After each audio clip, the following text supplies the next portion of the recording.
Hi, I'm Jason Beck. I work with Remax Estate Properties and I'm a lifelong local of Palos Verdes.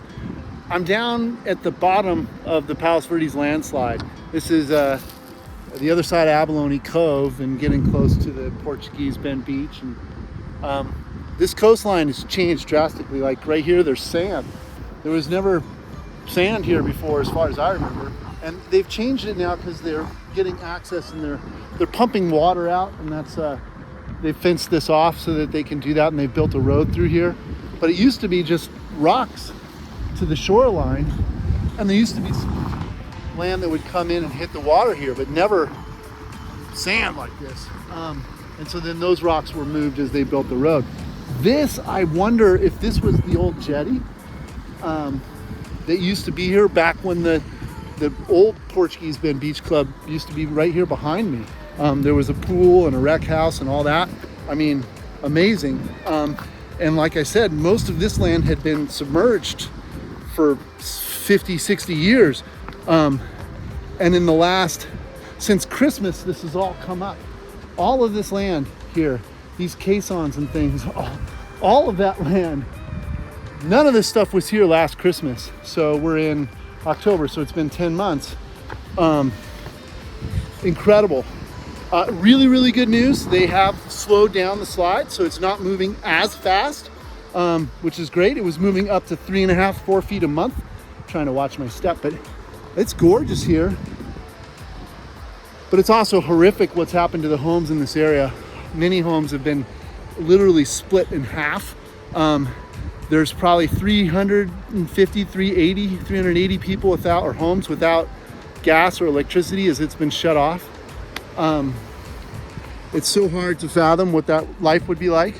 And there's been some relief as there's been a grant by PVPAR for homeowners that have been displaced. And also they've been having some dinners, weekly dinners, which they hope to continue.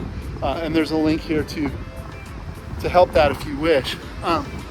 It's just so hard to fathom how much this has changed in 10 months.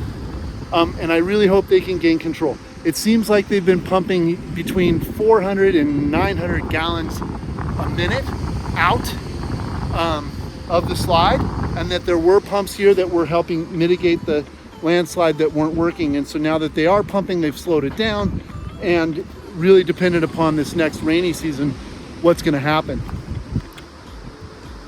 I feel for all the people affected. I've been trying to do what I can to help by supporting, and sometimes it's just listening to someone, and hopefully we can get that resolved.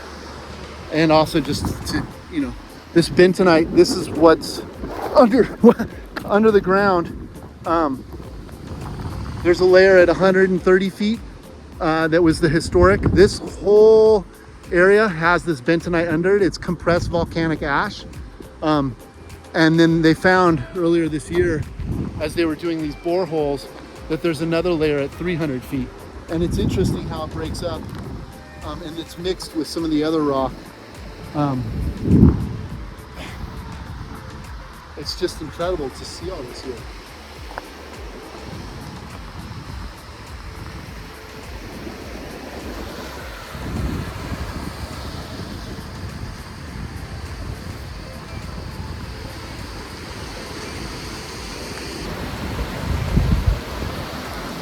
The tide right now is a 3.9, so nearly 4, which is relatively high.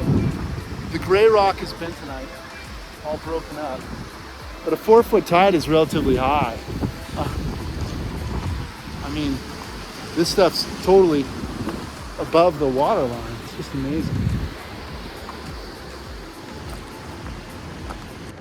You can tell this is bentonite because it's breaking up.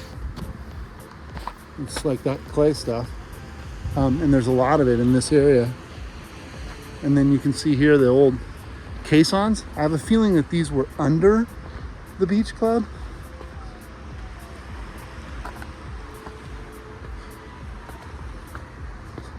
And not part of the pier. The pier stuff looked more like pylons or wood. There's a bunch of these caissons all through here.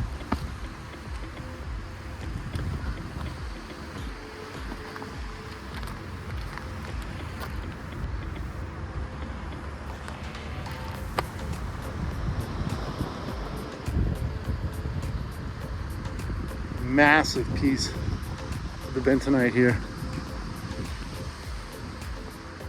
Just incredible.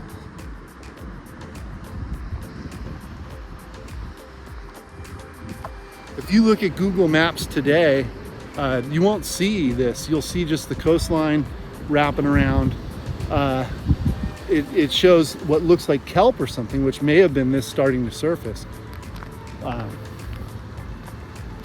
It's wild.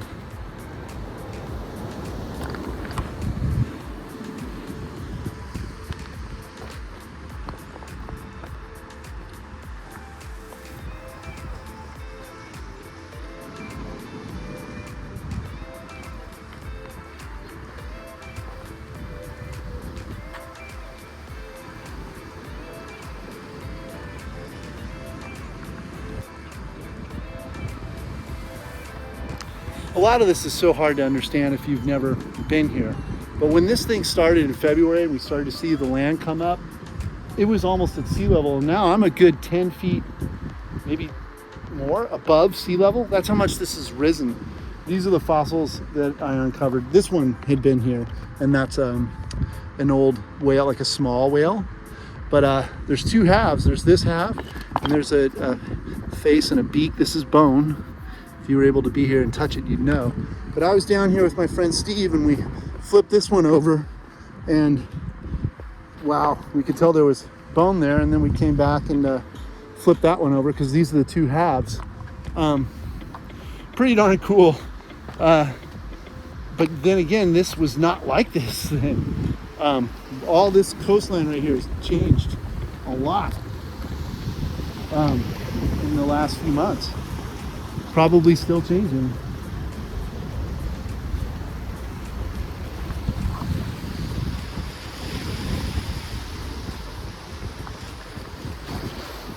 I'm really hopeful that they get the slide under control, and that these people get a little more peace back into their beautiful neighborhood and lifestyle.